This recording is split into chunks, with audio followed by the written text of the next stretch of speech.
hello people who own an amp, which is probably the most of you, because otherwise how are you going to play? Let's say hello people that own a tube amp, which is probably a lot of you.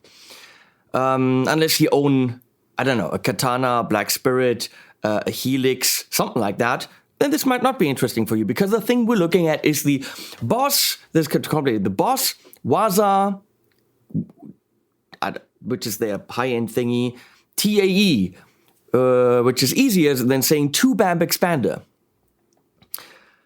which probably also works kinda, but not quite super good with transistor amps. I mean, the aux right there is not supposed to work with transistor amps, but it kind of does, but it's not supposed to. So we'll find out if that works way down the line.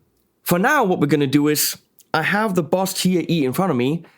It's been sitting here for weeks in the box, which is driving me crazy, but I have to unbox it with you so we actually get the full experience, because I'm gonna give you the full experience. Boss hired me, by the way, they're paying me to do this series. They hired me to give you the full experience, not to show you a couple of great sounds and that's it.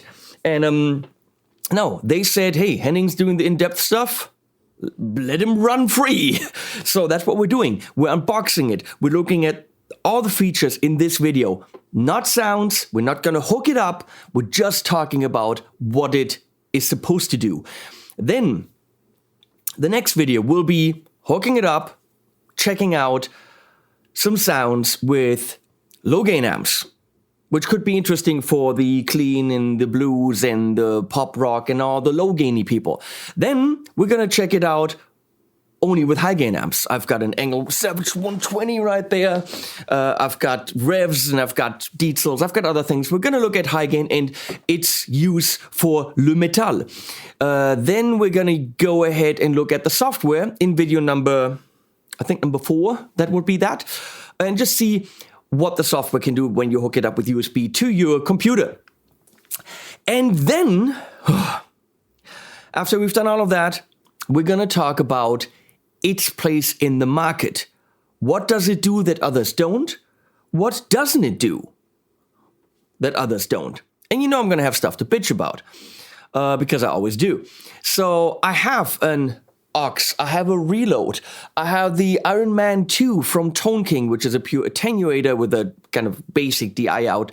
But let's see what it can do together with the 2-node torpedo cab. Maybe that is an option that price-wise gets you close to where the TAE is. Can it do more? Can it do less? I'm telling you right now, it can do less. But sound-wise, what can you expect? I have a, which you can't see, right? We can't see that in any camera. Torpedo Studio. I have a Torpedo Live. We're gonna look at all the features and make a full-fledged feature comparison of all the IR boxes, which are maybe sometimes an attenuator, sometimes not. Do they have effects? Do they have, don't they? In video number 5, we're gonna compare them all so that you can make an informed buying decision which one is right for you. Because all of them have their own kind of approach. Whereas the Torpedo Studio is more for the pro studio user. The aux right there doesn't even have XLR. Whereas the TAE, as far as I can tell, is aimed at the live user. You can, of course, use it in many other situations, but primarily live. So we're going to look at it. But that's coming up. Right now, we're looking at the TAE and at all its features. Well, as I said, right now. This we unbox after. The Footswitch, for me, is a big reason to plug this as a live thing. Oh, this came from Roland, Germany. I first did have a pre-production model here, which already was, you know, used by other people in their videos and stuff. And I have to disclose, it had a little bit of an issue on the on one of the XLR outs. So I said I'd rather not review that one because it was a pre-production model that also has been shipped around. And I wanted to also show what's in the box, because I'm very curious about that. So in the box is, it doesn't use an external power supply, which some of them might do. No, this plugs in directly, so that's neat. In the box, very nice, are rack ears. I can tell you right now, if you buy the, well, the Live and the studio from 2 notes mount directly into the rack, which means they're not meant for on top of an amp. But if you buy the Reload, you have to buy the rack ears separately. Where am I? Oh, you have to buy the rack ears separately, which are I think $39. So having these rack ears right there supplied with it is a big plus. So way to go, Boss. That is it. And that is what I wanted to know. A big manual, which is great. Ooh, I like that. What is that for? That's ooh. There are stickers here. And I'm wondering whether these are for the Footswitch. So that when you have the GAFC Footswitch, you can label it perfectly for the TAE. We'll find out if that's what it is. The thing that I wanted to find out, which Matt and I couldn't tell me on the pre-production model, is there a USB cable? Oh my God! Supplied. And there is not. Which is something I would urge Boss to do, because in the... Wait a second, I'm making noises. Because in the absence of Wi-Fi or Bluetooth, which it doesn't have, which I'm kind of sad about, if you want to access the deeper editing levels, or any editing levels really, to get your rigs set up, you have to use a computer. Do you have a computer in your practice room, in your rehearsal space? Do you have a computer on stage? No, you don't. Which means having a USB cable and a laptop is a must. Now, when I had the pre-production model here, it was up there. You might have seen it in a couple of videos. I actually had to order a 5-meter USB cable. They're rare. Usually they're like, this long, 2 meters, 3 meters maybe. But wherever your amp is, this is where this will rest. This isn't going to be right next to your computer. Are you going to have your computer right on it? It's having a long USB cable so that in your studio or in your office, wherever this is going to rest, having a connection from your head cap, this is sitting on top of it, to your computer is a good idea. So I would urge Boss to do the cool thing, which nobody does, put in a 5-meter minimum USB cable so that you can get to your computer and you don't have to move your computer, you don't have to move your guitar rig. 5 meters should be okay. If they don't give us Bluetooth or Wi-Fi, give us a long cable. Right now, I had to order one. Amazon Basics, it's $6.99, which means for Boss it's probably $2. But you need a USB, is that A to USB B, something like that. And that'll do it. So on top is a big yellow thing, which I will read. There's also a block diagram, which doesn't really help you once it's rack mounted, but still, it helps you to get an idea of what is where. And I will go and look at that in depth. Your guitar signal comes in here, and that's where it goes to the effects loop. This is probably, if you know how to read a block diagram, which how many of you do, a good idea to study and find out how the thing actually works.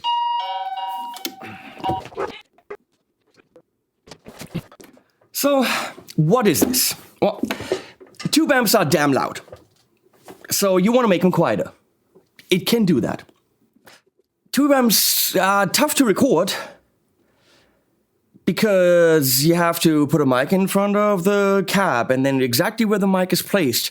Difficult. Which mic do you use? Difficult. What mic preamp do you go into? Expensive. So to go around all of that, you use an impulse response, which is a snapshot of a cab and a mic,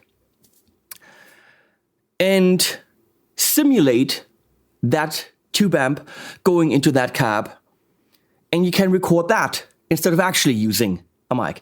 It's modeling in a way, but it doesn't sound like modeling because you're still using a real amp. Now, the way that that amp interacts with the speaker is special. And I could go into physics and electronics and what a reactive load is, but actually I can't because I really don't understand electronics. People try to explain that to me.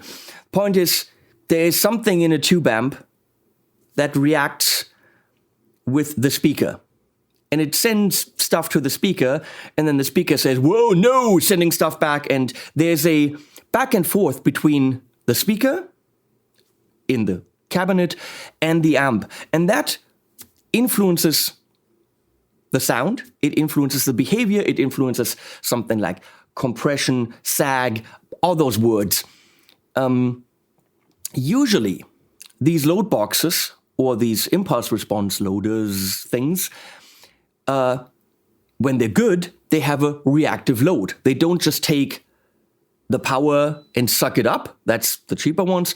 They work back and forth with the amp, just like a speaker would, but usually only one type of speaker, which means, let's say the aux, it simulates the back and forth between a specific kind of, let's say, I'm not saying that's what it is, but let's say one type of 112 with a certain type of speaker in it. Then that's the back and forth between the amp and the box. But then it takes the simulation and puts a different cab on it. The special thing about this is supposed to be that it's got these clicky switches right here, which means you can actually simulate the behavior of different kind of speakers and different kind of back and forths between the amp and the load box.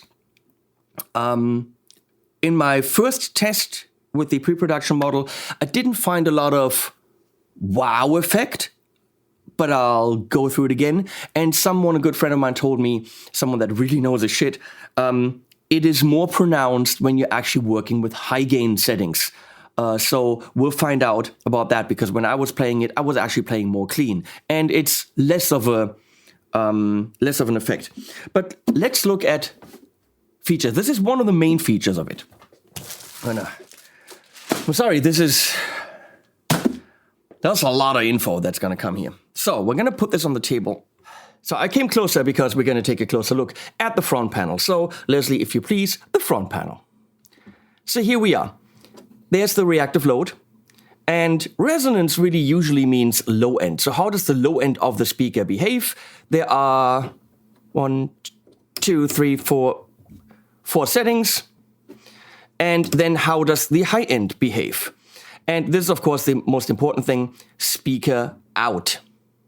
Which in this case, and that's what I'm interested in, let me see, does behave, I think, like a volume button. So it's not like the more you crank it up, the more it attenuates, which is one way to do it. It's just, I think, just a volume button, louder and softer, which is more, along the way that we think. Now, rig. It has 10 rigs, which means these are pretty much presets that you can dial in by just, dialing that up. There's no MIDI necessary, whatever. You just go to the thing, go, I like this sound, I like this sound. And the great thing about a rig is it also has effects built in. So a rig remembers pretty much everything about the setting. And that means the amount of reverb, what reverb, and especially these things. So let's go through them. It has an effects loop, which we'll see in the back. And you can put whatever you want in that effects loop, whether it's your own delays or whatever effects you want, and that gets remembered. And there's a great thing about this when it comes to the effects loop, which we'll talk about in a bit, because you could say, well, why don't I just put it in the effects loop of my amp? Well, there's a good reason for that. Maybe your amp doesn't have one. It has built-in effects, which you then just turn on and off, and they're basic. There are some reverbs and some delays, but it's nice to have so that you don't have to have your own effects, and you could quickly just have some cool Boss effects on, let's say, a non-master volume amp. Solo and EQ is just a different kind of level that you can save, and also, of course, turning the EQ on and off to further manipulate your sound.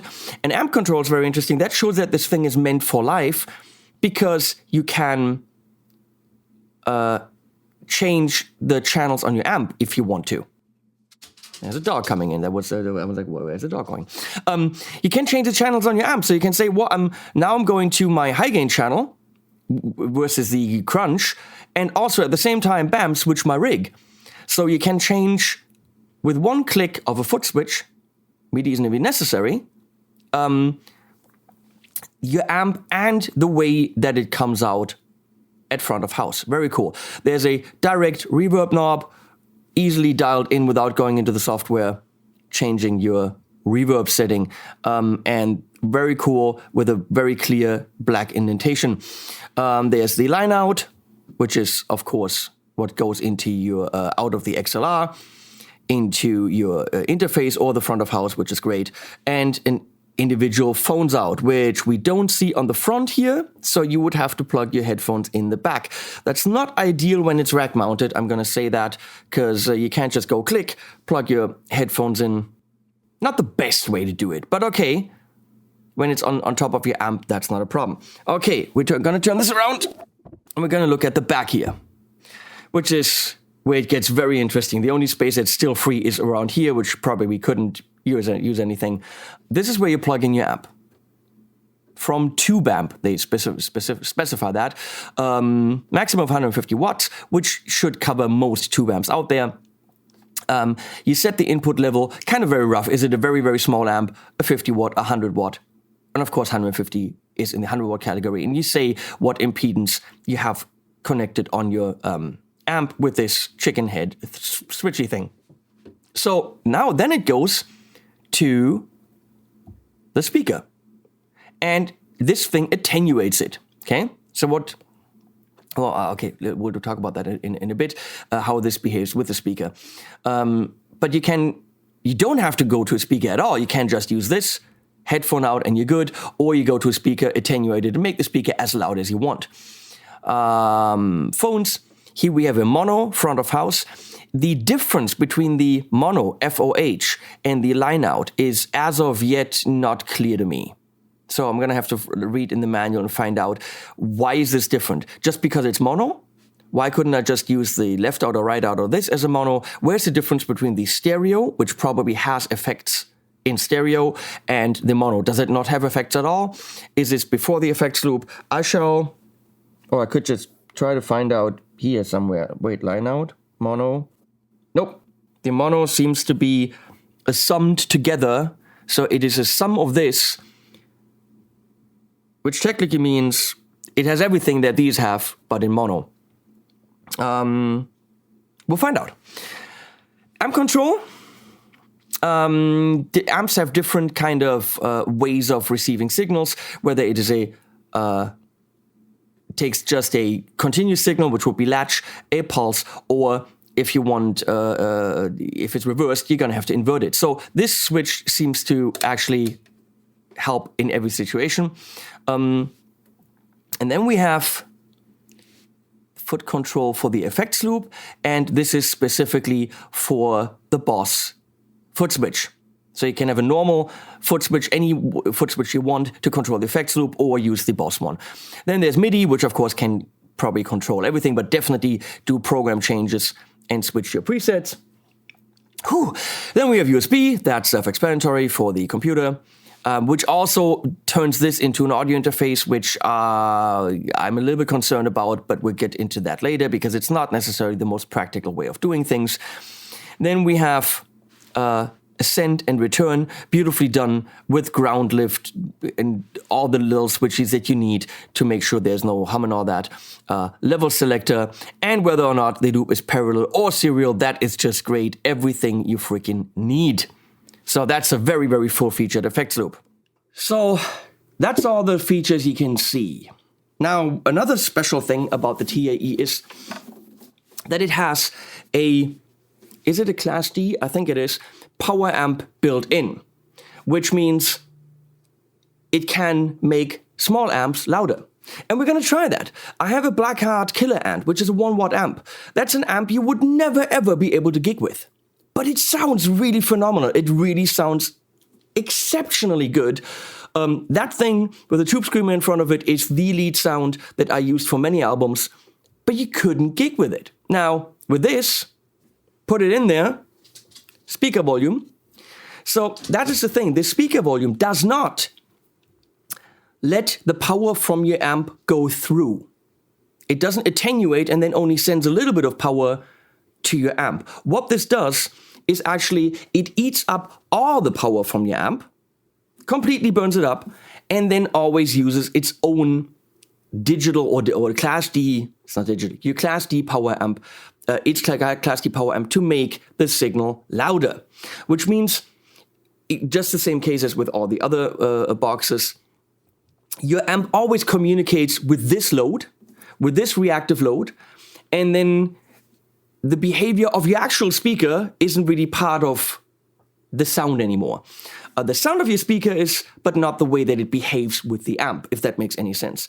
In the case of the aux, I think it attenuates the signal and sends less volume to the speaker, but the power is still coming from your amp, but the amp is still communicating in terms of the reactive load with the aux. In this case, no power from the amp is going to the cab. This generates the power, which allows it, and that's the great thing, to actually make a small amp louder. A 1 watt, 5 watt, 10 watt amp, usually not very, very giggable. 20 watt amp can, absolutely. Tube amp, yes, giggable, but maybe sometimes not the way that you like it. Maybe sometimes that means that the clean headroom just isn't enough and you have to crank it up and then it doesn't sound the way you want. Now you can take any amplifier on the market, set it up volume-wise, just the way that it's in the sweet spot and sounds exactly the way you want it, and make it as freaking loud as you want. That is a big bonus of the TAE, which in the studio, it doesn't matter at all. In a live situation, it does, which is, again, a feature saying this is for live, and it's great for that. Now, let's talk about the effects. Why does it make sense to say I use the built-in effects? Several reasons. On my aux, I absolutely love the fact that I can just go to the rig switch, which it has, and go to have a speaker without anything on it, show you those sounds. But if I quickly want to play a lead sound, I like some compression, I like some reverb, I like some delay. So instead of going to the amp that I'm playing and hooking that up just to quickly get the benefit of the effects, I go and change the rig. This does the same thing. It has those sounds built in, and you can quickly change the rig and just have some fun without spending 10 minutes setting up a pedal chain. On the aux, that is only coming out of the digital out. Yeah, I know you didn't see any digital outs. I will bitch about that greatly. But it's only coming out of the line out or the digital out going into the computer or the headphones. It doesn't actually come out of the speaker because it can't do that. It doesn't have a built-in power amp. So it's just letting the signal from the amp go through it unaffected except for a volume reduction. In this case, this is eating up all the power from your amp, putting the effects on it, and then amplifying it with the built-in power amp, and that allows it to actually also have those effects on your speaker. So yeah, this is an effect for you to also have out of your guitar cab, which is cool. Same way with the effects loop, it can take the sounds from the effects loop and play it not just through your interface or your monitor speakers in your studio, also through the actual speaker that you're using. The actual guitar speaker. That's a big, big plus to hear the built-in effects or the looped effects through your speaker. That is also why it is more ideal than some other boxes for live to add effects to certain amps. And I know this is a paid for by Boss video, but I have to point out some of the other boxes that I love and have used for a while. Because it's just how these videos work. With, what was I going to say? Yeah, with them, let's say this amp. That's the Marshall SV20H. It doesn't, actually it does it have an effects loop? No, it doesn't. It doesn't have an effects loop. Because it's a plexi. That thing, or the Achilles down there, all the classic non-master volume amps, they usually don't have effects loops. But even if they do, now wait, actually the Marshall does. The Marshall does, but it's tough to use or not usable at all because the power amp creates distortion. You want that. In a non-master volume amp, the power amp is supposed to be part of the sound generating mechanism, which means if you put a delay or a reverb in the effects loop, it's gonna sound pretty damn shitty. So Can it do it? Yes. Should you do it? No. All those drawbacks of a non-master volume amp. It gets really loud if you want it to sound good. Even the 20-watt one, it gets loud. And can you use effects in the effects loop, even if it has one, which some don't? Not really. Well, let's look at the Morgan AC20. It's a killer amp, 20 watts, but it's a one-channel kind of non-master volume thingy, and it has no effects loop. So what if I want delay and reverb, but I want the amp to crank and be angry? Well, I really shouldn't, because it's not going to sound great. With certain setups, yeah, you can, but generally you add that later. But how do you add that later? You can't. With this, you actually can. Set up your amp just the way that the amp sounds good. Whether it's a plexi, a voxy kind of a thing, or anything like this, a blues break. What all these classic vintagey kind of sounds, set it up the way the amp sounds good. Just the right volume to go into the power amp. Not the volume that you need for the audience to hear it. No, just the volume that the power amp should be at to sound good. Because oftentimes it's a total clusterfuck of juggling levels. My preamp level, it sounds great there. My power amp level, it sounds great there. But wait, the people in the second row can't actually hear me. So then you compromise the sound in terms of volume for people to hear it. That doesn't make sense. Effects are always a problem with these types of amps. So this solves a lot of these problems. Set up the amp the way that you like it, make it loud, and don't even worry about the effects. Add them in the effects loop here, or use the built-in effects, and add them after the power amp. Then use this to make it loud in your speaker. That is most certainly an approach that none of the other boxes on the market have, and means that this is perfect for live use to solve a lot of non-master volume amp problems and still get you a beautiful little bit of reverb and delay, whether it's built-in or your own effects in this effect loop for those types of amps. So already Boss has a little bit of a plus there, of a pro when it comes to that. Does that matter for studio? No, because in the studio I can just add those effects later. But for live, again, it comes out more and more that this is a live tool. I will bitch about the fact that there is no digital out, which as a studio tool all of a sudden is less cool. Now then again, this has XLR, which the aux doesn't. The aux has digital out. The aux doesn't have MIDI, which is stupid for live. Not having MIDI. This has, and so on. So you can see everyone's got their own idea about what their box is supposed to do. Right now, I don't think there's any that'll do it all. But again, we'll look at it. So we'll test all of that. We'll test it with the 1-watt amp. We'll test it with the non-master volume amps, really set them up beautifully, and then just make them loud. We'll answer all these questions. This is just video 1, which is already very long, but hey. And now we're going to look quickly at the Footswitch, which you can get with it. I don't even know how much this is.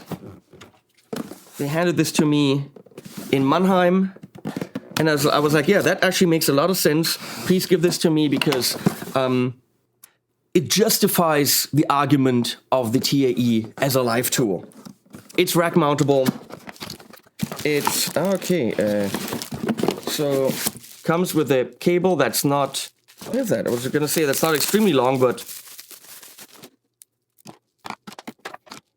probably not really long enough to go from where that is sitting to where you're standing. But okay, it's included, and you just need a TRS cable. I think this is probably the same Footswitch that also works with the Katana and stuff like this. So if you have something like this, you could multi-use it. How does this? Oh. So it says booster, mod, delay effects, tap, reverb, loop. That's clearly not. I'll show you here. So that's clearly not how it works on the TAE. Now my question is, how do I get these? Because it looks like it's for the lights. I'm like, why are there holes? The holes are for the lights. Okay, you can get to the 10 rigs. I get it. Effects. So yeah, you just stick them on there. And then we have it labeled. That is really cool. And that's actually pretty solid sticker for the GAFC. I now want to know how much that is. The GAFC is 99 bucks. There's not a lot to it. On the other hand, it's perfectly tailored to it. If you already spend the money, which isn't, you know, little, on the TAE and all that, this is probably a good idea to have. There's also foot control, expression pedal. Expression pedal for volume and effects. So you can put an expression pedal in this and control your volume. That's cool. Again, more live. Control the volume, but actual power amp volume from this power amp. Okay. I have so much stuff to demo now. It's going to be a long day. Not today. We're going to shoot this tomorrow. But wow. Discuss below. If you're really in the market for one of these boxes, and specifically the TAE, spend the time, watch this series. I'll go through everything. We'll try to test everything. And in the 5th video, we'll actually go and compare the features of all of them. It'll be a talking video. It won't be a listening video. Is it realistic to compare the sounds of them? I don't think it is. Because even though I can load an IR into the TAE and the torpedo stuff, I can't load an IR into the aux, because the aux uses speaker modeling and not IRs, which means it'll never sound the same. As soon as it sounds a little bit different, everyone's going to go like, oh, I like this, I like that. But I mean, no, I think sound-wise, these will all deliver. It's more of a feature thing, what works for your situation. Are you in a bedroom? Are you a bedroom player? Are you a living room player? Are you a studio guy? Are you a pro studio guy? Are you a touring musician? How much do you want to carry? Do you need Footswitch? Blah, blah, blah, blah, blah, blah, blah. All that stuff. We'll figure it out. We'll show you. And thanks, Boss, for commissioning this video series, because those are questions you have. Those are questions I can answer, hopefully. And links below. And animals at the end.